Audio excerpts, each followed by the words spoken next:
Hello, my name is Christian Rodriguez, and today I will be refuting my applicant's main claim that society's desire for instant gratification has made the production of technology, food, and consumer products have a negative effect on aspects of our social behavior and health. My opponent's secondary claims were: 1, the growth of social media in general is deteriorating the social behavior of those who use it. 2, food that is being produced is bad for health. 3, the use of internet medicine sometimes provides false health information. And I would like to oppose my advocate's claim by saying that society's desire for instant gratification has made the production of technology, food, and consumer products have a positive effect on the aspects of our social behavior and health. In response to my advocate's secondary claim 1, I will say that the use of social media has had a positive effect on social behavior by helping people keep long-distance relationships by virtual face-to-face talking and by helping build the foundation for new relationships. One of the ways that instant gratification has had a positive effect on social behavior would be the use of Skype. For those of you who don't know what Skype is, it is a free-of-charge phone call and video chat to anybody else with the free app installed to their smart device. This provides a virtual face-to-face conversation, and it helps for those people who want to speak or see one another but live too far to do so. Like family members or a boyfriend and girlfriend, this can be what helps keep a relationship to continue. The use of online chatting has also helped for people who may be shy in real life to create the basis of a new relationship. On an online journal called the Society for Psychological Study, it discusses how people normally have to be well trusted with each other to have intimate relationships and self-disclosure. But it also says that, quote, the relative anonymity of internet interactions greatly reduces the risk of such disclosure, especially about intimate aspects of oneself, because one can share one's belief and emotional reactions with much less fear of disapproval and sanction. So this means that online communication can be intimate and many times be easier for some people to get intimate with one another, and it can help to build a foundation for a continuing close relationship. My counterclaim for my advocate's secondary claim is that the availability for healthy meals and production of GMO has actually benefited our health. My advocate claims that because of the availability of fast food, many people are gaining weight, when in reality there has also been an increase in healthy foods. Toby Amador, a registered dietitian, says, "Fast food is part of our society and provides a warm meal at a reasonable price to many who are constantly on the go. However, with the shift to slightly lower calorie offerings and availability of nutrition facts, folks have the ability to choose items that can fit into a healthy eating plan. So the reality is that many people do not always have the time for an hour lunch break because of things they must accomplish. But the healthy foods are available, and this can benefit many people to being more productive and staying healthy."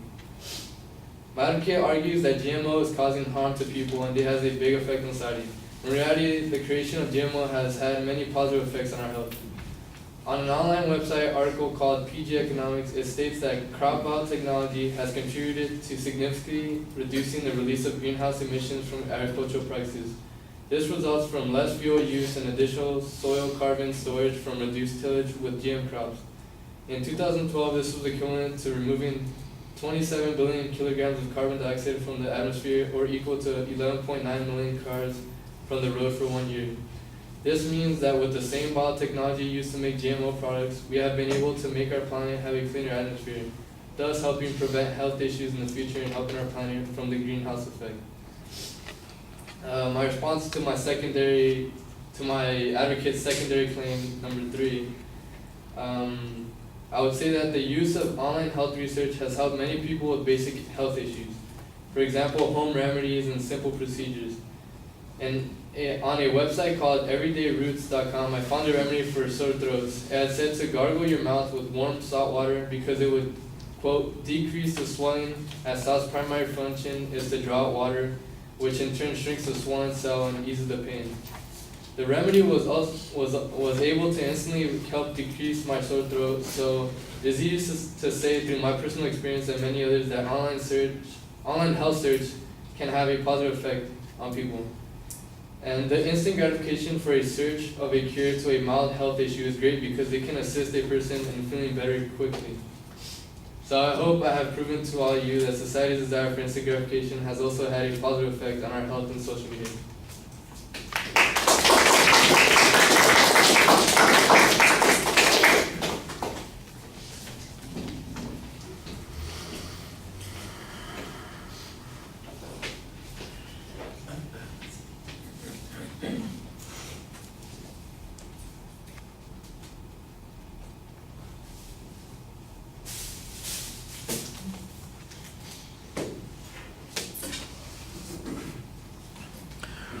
All right, Christian, you identify the proposition, you repeat the secondary claims, and then you've got a counterclaim that also kind of just reverses the proposition. All of it, I think, needs to be simplified a little bit. The advocate's original proposition is awkwardly phrased. It would be just one of these paraphrased things at this particular point where you could simplify the argument and say, basically, he says that we're moving too fast and it has bad consequences to us. Let's talk about why that's not true.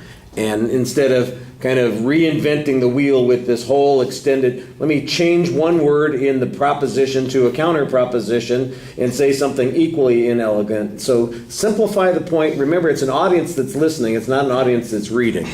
On your responses, I think basically they're all counterclaims. There's not really any discussion of whether or not the advocate's evidence was believable or reasonable.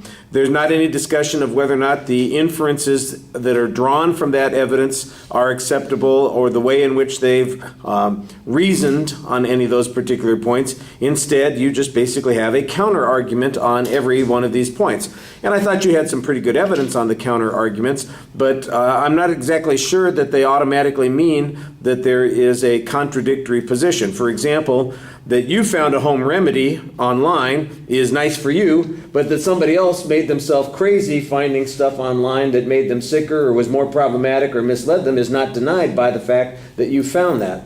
So how is that responsive to the point that's being presented by the advocate? I'm not sure that it does much to counteract that particular argument, which is why relying on counterclaims is a little bit problematic. There's no contrasting information to suggest, for instance, that on balance there's a greater advantage from one as opposed to the other. So I did think that you found some reasonable arguments to make on those particular points, but without putting them in contrast with the arguments being made by the advocate, it really doesn't work as well as it might have. All right, thank you.